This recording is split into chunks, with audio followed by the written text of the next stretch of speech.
Norman, Oklahoma should be very proud to have Don in NEDC.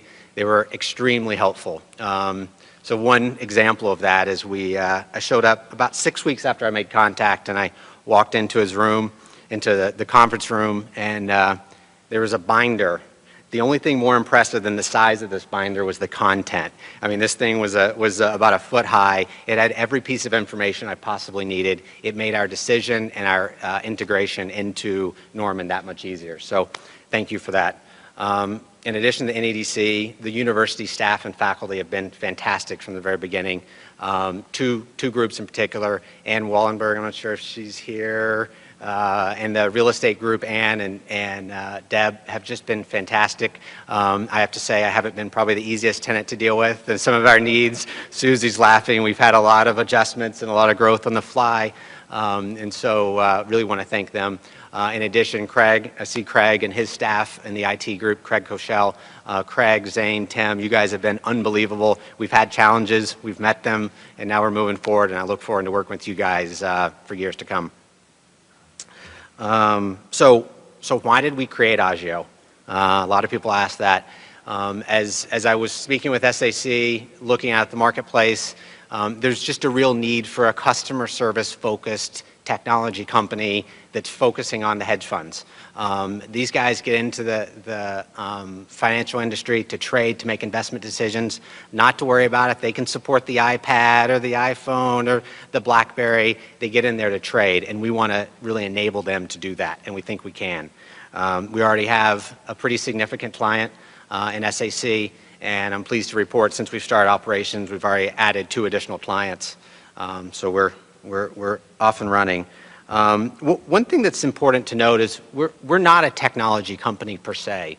We're a service company, and it's really important to know that difference. You're not going to see the next speech recognition technology come out of Agio. You're not going to see the next iPad come out of Agio, but what you will get is an extremely customer-focused organization that's helping our target client, the one that we know so much about, that kind of our core team knows so much about. So we've been here 2.5 months. What have we been doing? Well, we've been here a little bit longer than that. We officially started January 15th. It's part of that binder, which it seems like that's not a good enough word to describe what that was, but the encyclopedia of Norman that Don provided. There was a resume in there of Susie Hurt that Don referred me to. Susie joined us, she's officially employee number 1, but she's actually probably employee 0.1. Because Susie started before we before we even existed. She believed in the vision, our goals, and wanted to get started as soon as possible. And about 3 days in, as I got an email from her about 4 o'clock in the morning, I thought, this is going to work. This is going to work out. She's definitely going to work. So then when we actually started, I said, okay, Susie, now that we're actually a company, first job, let's get us paid. Let's get us paid, benefits, all that good stuff. So Susie's been off and running and leading the effort, as President Boren said. We have 26 people now, which is pretty phenomenal in 2.5 months. We're really excited about that. And somehow it's happened. Susie was saying the other day, we leave every day thinking, did we get anything done? And next thing you know, we're sitting here with 26 people in a beautiful office, halfway built out. So we're pretty excited about that. Let's see. So we're, as President Boren said, we're over in Three Partners Place. Some interesting stats since we've been started. We've interviewed 130 people. As I said, 26 people again. What's kind of interesting about those numbers, we think 2/3 of them have some OU affiliation, mainly graduates. 18 are from Oklahoma. We're Oklahoma residents. But what's more interesting about that number is we have about 4 to 5 staff members that came out of state, that we've attracted out of state. 2 from Texas, I might add. So the brain drain or whatever that's called, people leaving Oklahoma to go to Texas. Well, we're going to start to reverse that, and we're going to bring them back. So we have 2 from Texas. Let's see, we have 1 Colorado and 1 Arizona. So we're really excited that not only have we found all the talent locally, but we've also found talent nationally in bringing it to Oklahoma, to Norman. So pretty excited about that. So as I said, we've added 2 additional clients as well. We have a sales staff of 1 up in Connecticut. He's working away. And we've also started servicing our client SAC a month ahead of schedule. So we're ahead of every goal metric we had, and I have to say they were pretty aggressive to begin with. They weren't soft ones.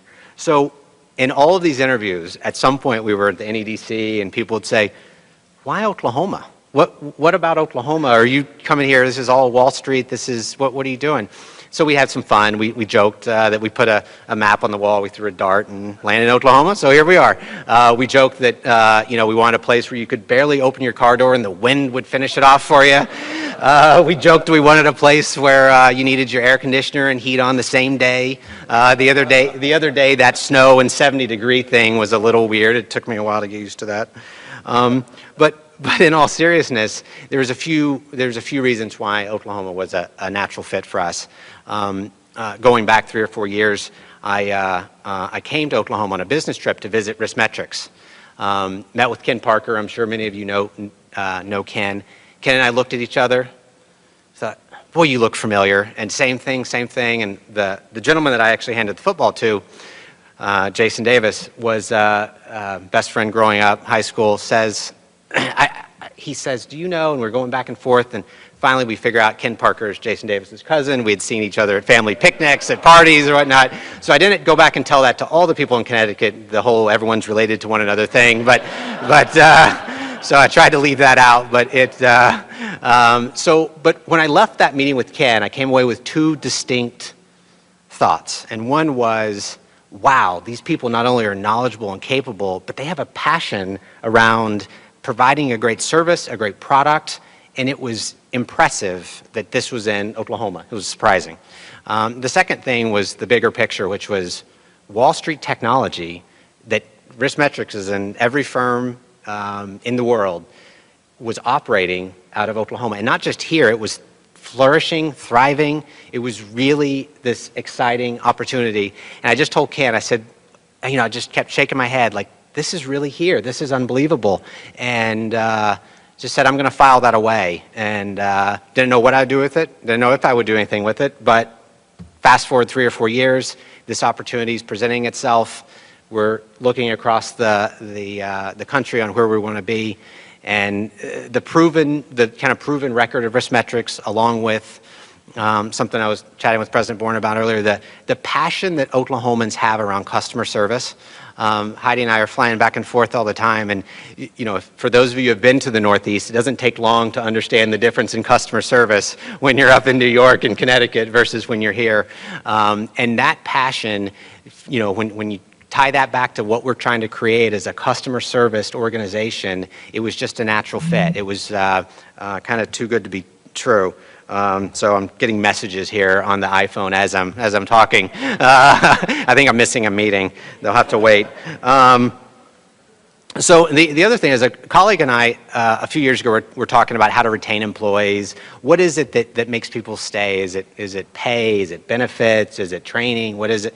And we termed it sticky. Like what makes a job sticky? And there's something about the state of Oklahoma that's sticky. People want to stay here. People like it here. They want to come back. We'll leave it to the academics and other professionals to kind of describe what it is that makes it sticky, but there is something about this place that makes people want to stay. And that loyalty combined with the passion of customer service is just the perfect mix for us. So the decision to come here was pretty obvious and pretty easy. So why Norman, right? That was kind of Oklahoma. Why Norman? Really? I mean, the university, it was OU. It started and began with OU. The amount of talent here, I'm a pretty big sports fan, and when a new franchise starts off, right, they usually have to build through free agency and then grow through the draft. That's exactly what we're going to do.